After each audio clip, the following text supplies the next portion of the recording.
Bismillahirrahmanirrahim. Assalamu alaikum class. Welcome to English grade 7 video lectures. I'm your instructor Zia Hamid. I hope that you're doing well and enjoying good health.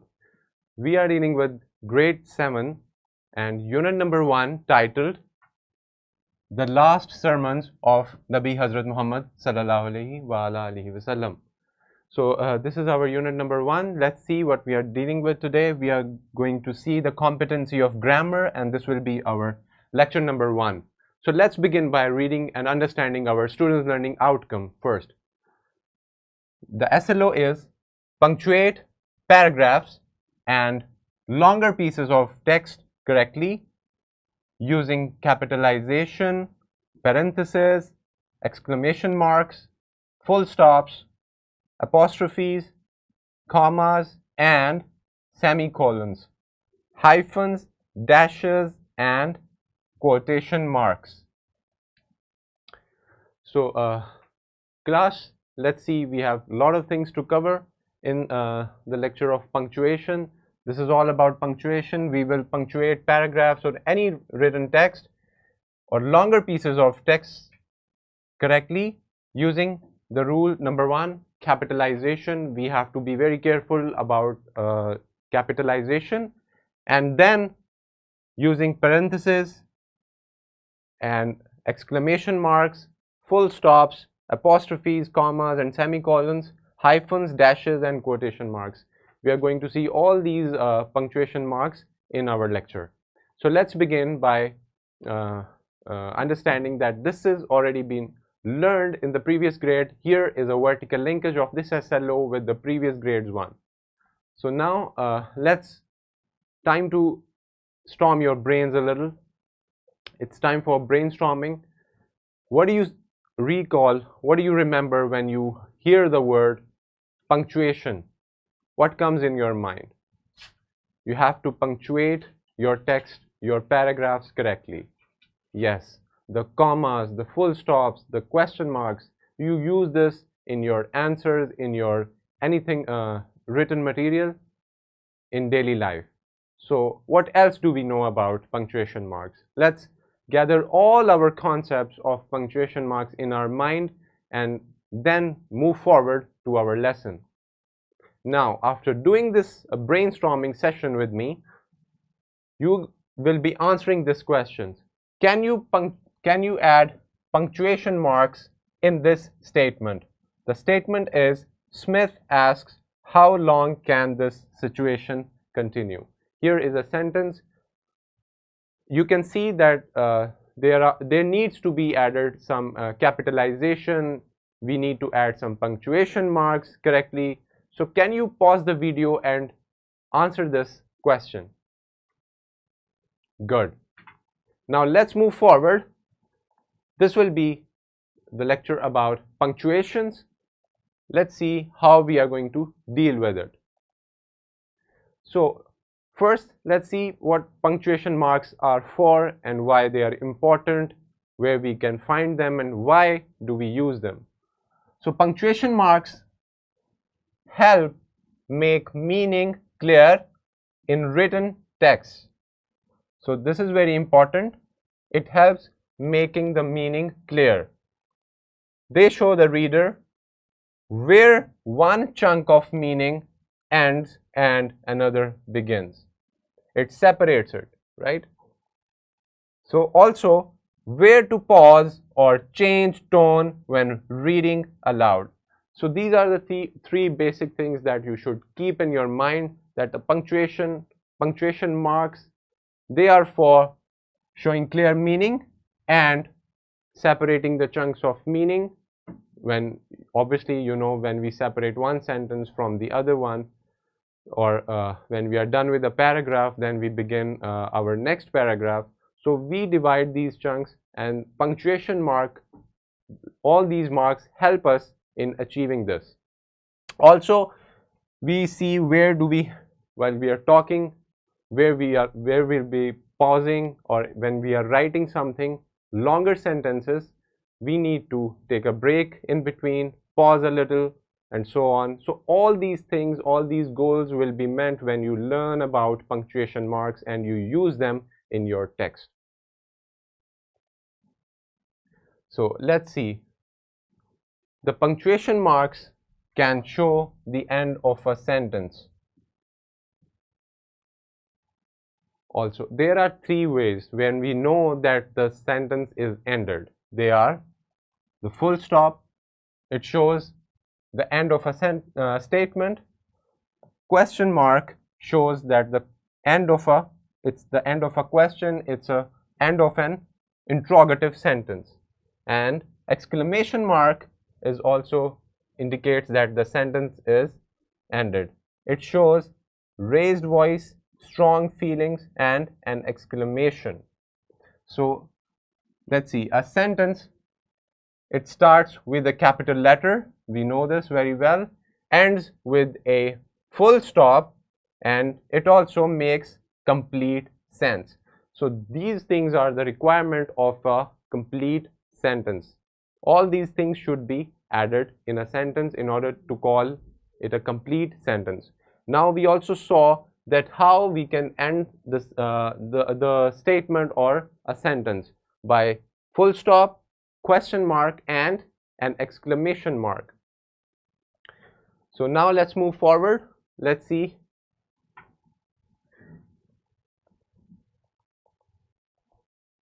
Now let's talk about full stop. So full stop is used to the conclusion of complete sentence. It's very easy, we already know this and we do this also. So now let's see, it is used at the end of fragmented sentence. Some sentences are not actually real sentences because they do not have subject or verbs, but they convey a complete meaning. For example, are you sure it's the best idea? The answer will be absolutely not. This is followed by a full stop. So this is when with fragmented sentences we use full stop at the end. It does not have any subject or verb, but still it's a sentence and it's making some sense.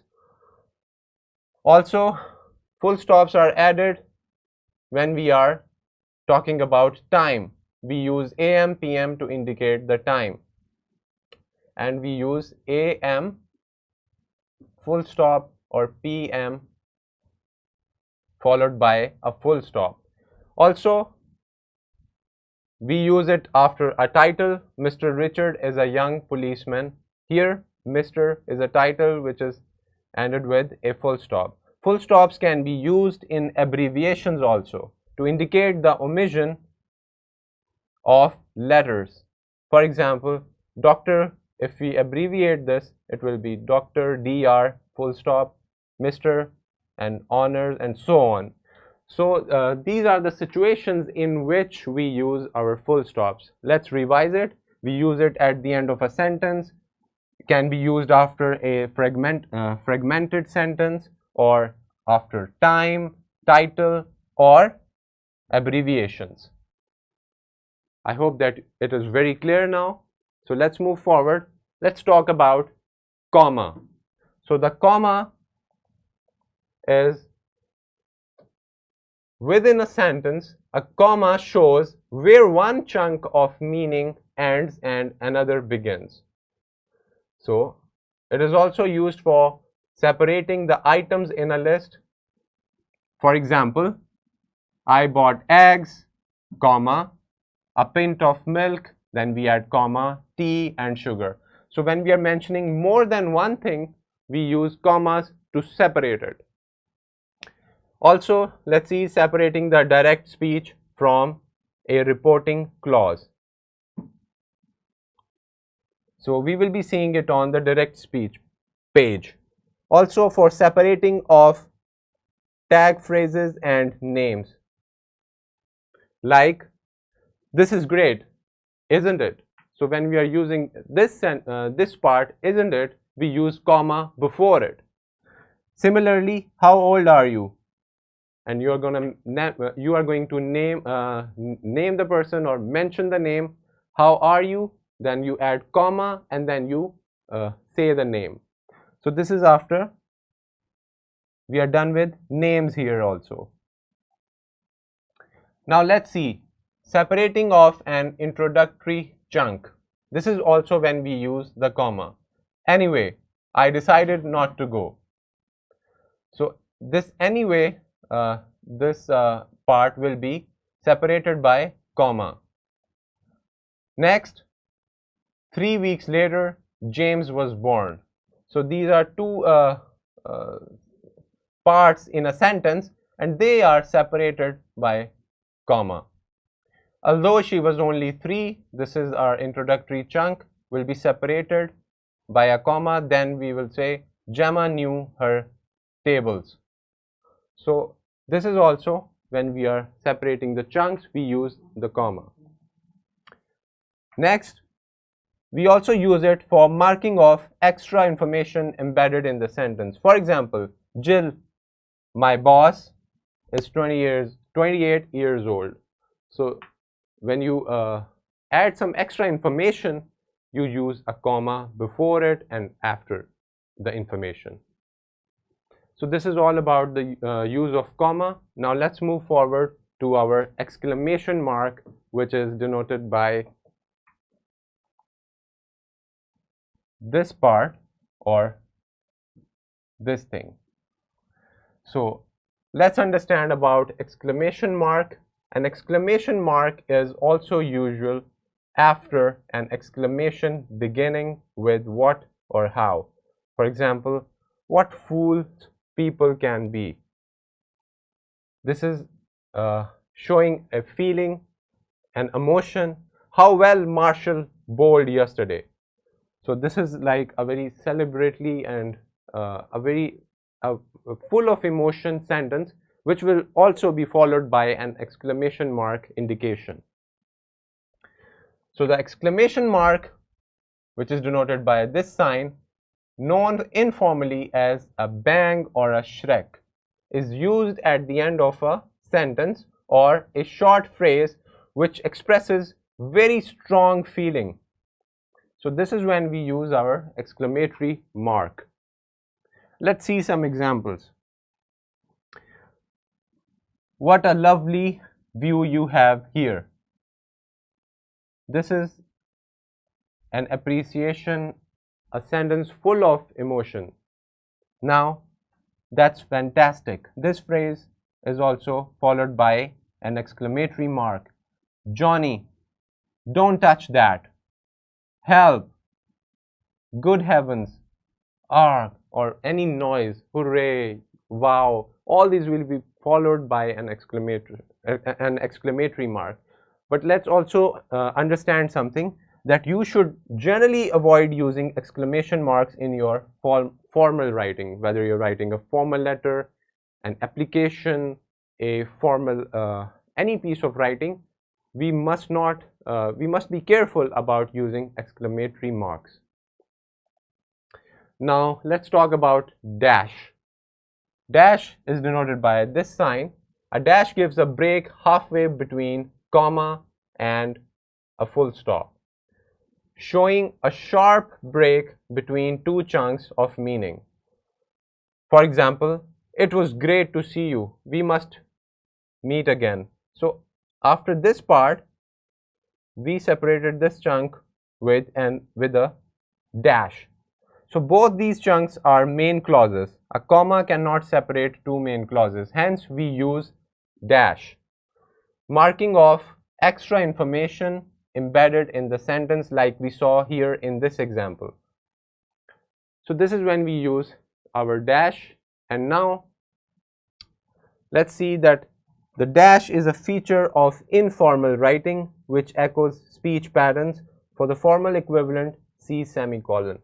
So again, it's for informal writing, but when we are in a formal setting, when we are writing something formally, academically, we will be seeing the use of semicolon, which is much better formally. So let's talk about parentheses. Parentheses are these round brackets that we call them. Parentheses show information which is extra to the main text, marking off extra information embedded in the sentence, or marking off extra facts like dates or dimensions. For example, on Monday, this is the informational extra part. The first day of our holidays, we explored the beach. So initially, if we eradicate this parenthesis, the sentence is still making sense. We are saying that when we are using this parenthesis, we are just adding extra information and to explain something that needs some information, but if we do not use it, it doesn't make any difference.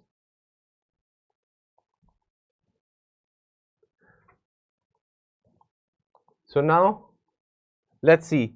As parentheses are very noticeable, they are used when the writer wishes to draw attention to the extra information. For example, Elizabeth 1, this is the date of birth, or Mount Everest, this is the actual height of the Mount Everest. So this is when we use our parentheses. Parentheses are sometimes called parentheses with E in it. Information in brackets is said to be in parentheses. Commas and dashes can also enclose parenthetic information. We can also use commas and dashes for this purpose also. Now let's talk about colon. It is represented by these two full stops on top of each other. A colon marks a break where there is a feeling of balance between the elements on either side. For example, to introduce a list, an example or a quotation, now we also use them to separate two main clauses where the second clause expands on or illustrates the first. For example, it was very cold. The temperature was below 0. So these two main clauses, between that we separated by our colon. Here as well, if you read this example, I surveyed John Street, small red brick houses, an ancient church, 3 brand new bungalows, and a Victorian townhouse gone to seed. Here we also use this colon to separate the two clauses. We also have another example for you to read. Now for our semicolon, which is a full stop, and beneath it we have a comma. A semicolon gives a break halfway between comma and full stop. We use it to separate two main clauses. For example, it was a great pleasure to meet you yesterday. I hope we meet again soon. So these two clauses are separated by the semicolon. The semicolon here is like a formal version of the dash. We also use it to separate lengthy items in a list. For example, we have read this sentence before, I surveyed John Street. In this whole sentence, we use the semicolons to separate the different items. When the semicolons are used in a list, there is usually a comma before the and. So this is the use of a semicolon. It's keep this in mind, it's used in formal writing. So we are here with quotation marks. You know those quotations with double commas at the top of the word. To mark the words in direct speech, we use them to mark the words in direct speech, like hello, said the cat. So this hello is a direct speech. That's why we enclosed it with a quotation mark. We also use to show that a word is being used ironically or oddly. There were many experts in the audience. This can be said in a very ironical or odd manner. We also use it to indicate the title of a book or film or etc. The book Black Beauty was also made into a film. So this title of the book is enclosed in a quotation mark.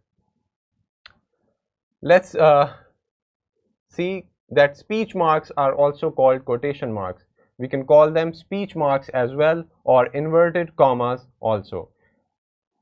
And they are also to show a quotation. Wordsworth wrote about an inward eye. Here we use this quotation mark to show when you are talking about a word or a phrase. The word exit is the Latin for, so when we are explaining some word or giving an origin, we use this quotation marks enclosed in the word. So now, my dear learners, you may have come across two different kind of quotation marks, single and double. So both of them are very important. Let's see an example of a double and single speech mark. Double marks are usually used in handwritten text. Single marks are often used in printed text. So this is the basic difference between these two. So like here, if you are mentioning the title of a book, you can see that we used a single quotation mark. Whereas when we are quoting, when we are giving a direct speech, when we are quoting someone, we use the double quotation marks. So let's talk about hyphen.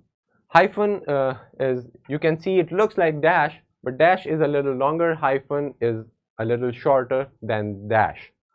So a hyphen links words or parts of words.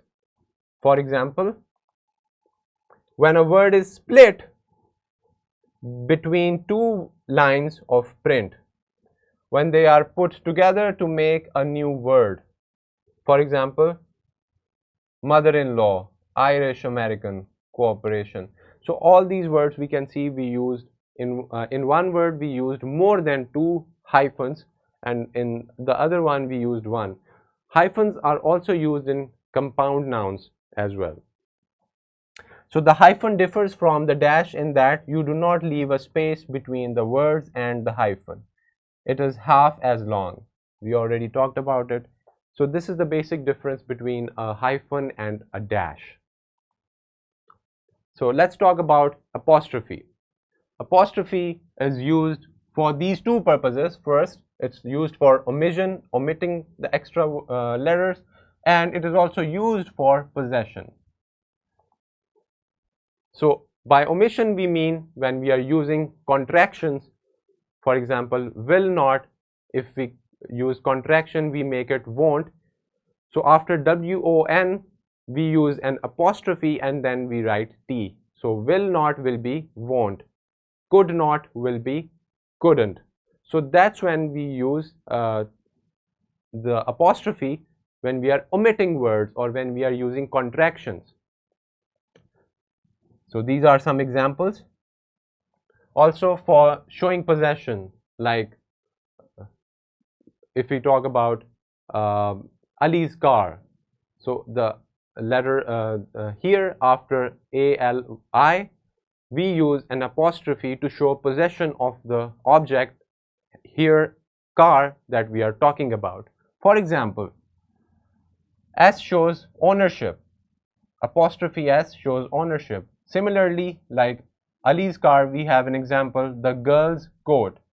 So the coat belongs to the girl, that's why we use apostrophe S to show the possession of the coat to the subject, which is the girl.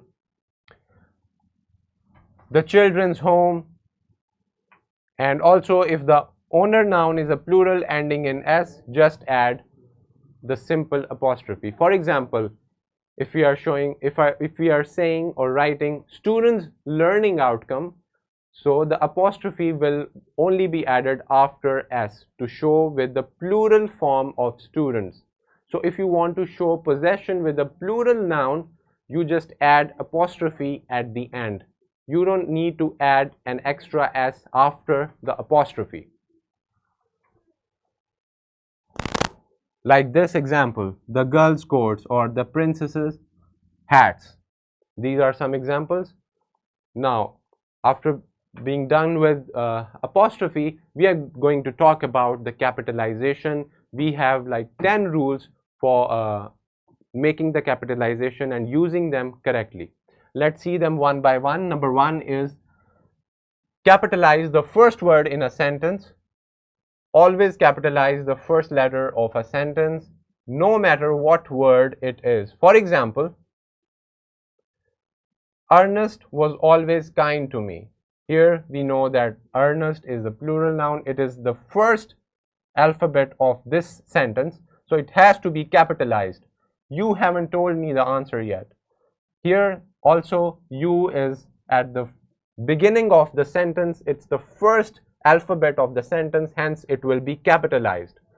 Number 2 is capitalize proper nouns. We know this very well, that when we are talking about some specific people, places or things, always start with a capital letter no matter where they are in a sentence. If they are even in the middle of a sentence or at the very end, proper nouns, the first alphabet, the first letter will always be capitalized.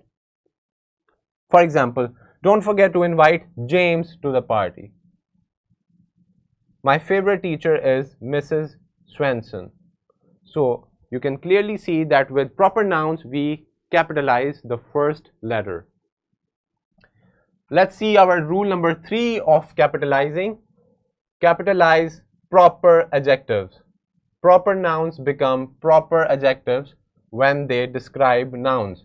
Note that the common nouns that come after these adjectives are not capitalized.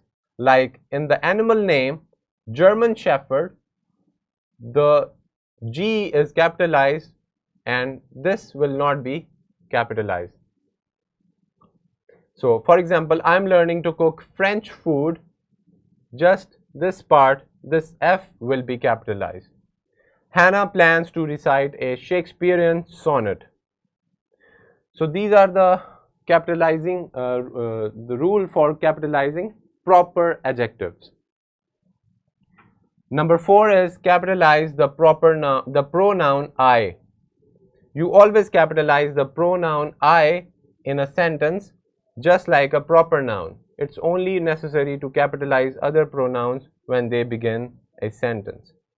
So whenever we are writing, when we are using this pronoun I, whether it's in the start of the sentence or in the middle, we always capitalize the letter I. So for example, I don't know about you, but I would wait for it to go on sale. So here we capitalized I, obviously because it's beginning with it's the start of the starting alphabet of this sentence. But we also capitalized I here, even though it's in the middle and it's not beginning a sentence, but still we will capitalize our I. So rule number 5 will be capitalize published works. For example, capitalize all words in the titles of books, movies, poems and other creative works, unless the words have 3 or fewer letters. For example, in this written work, which is also a film, One Flew Over the Cuckoo's Nest, we capitalized most of these letters.